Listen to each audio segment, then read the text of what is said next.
geela dabaasho ee kharayga Hindiya ayaa baaba'aya.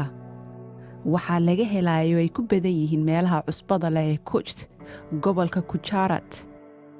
Si kastaba ha ahaatee soo saarayaasha milixda ayaa halis ku ah jiritaanka geela.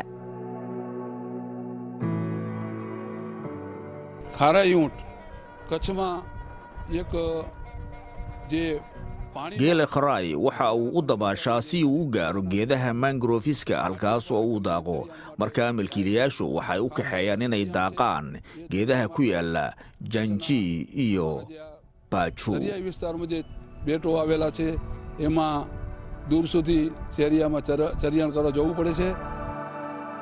laakiin kuwa sameeya milixda ee maxalliga ah ayaa ka horjoogsanaya inay galaan biyaha badda.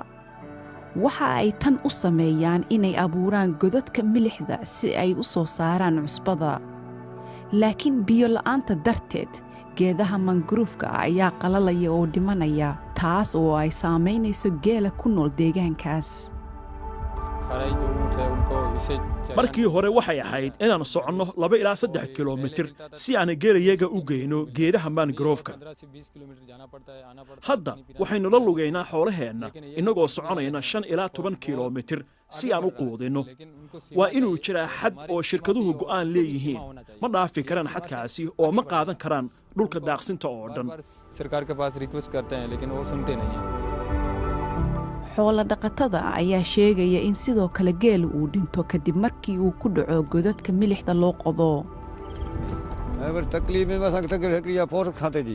geel badan ayaa sidoo kale u dhinta sababo la xiriira fiilooyinka korontada ee lagu xiray xarumaha warshadaha.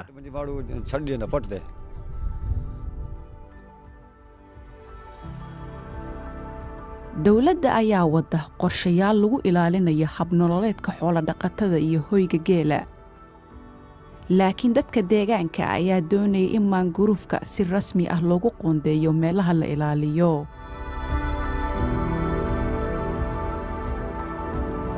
તેવી નાની પ્રક્રિયાઓ પણ ચાલુ છે જેમાં સરકારનો જો સહયોગ હશે તો હાલ 1800 ઊંટો છે. haddii ay taasi dhacdo jiilashiyada mustaqbalka ayaa sidoo kale awoodi doona inay arkaan noocyadan geela ee naadirka ah. waxaanan ilaalin doonnaa maciishadda xoola dhaqatada deegaanka. આવનારી પેઢી પણ જોઈ શકશે અને માલધારીઓને આજીવિકા પણ થઈ શકશે.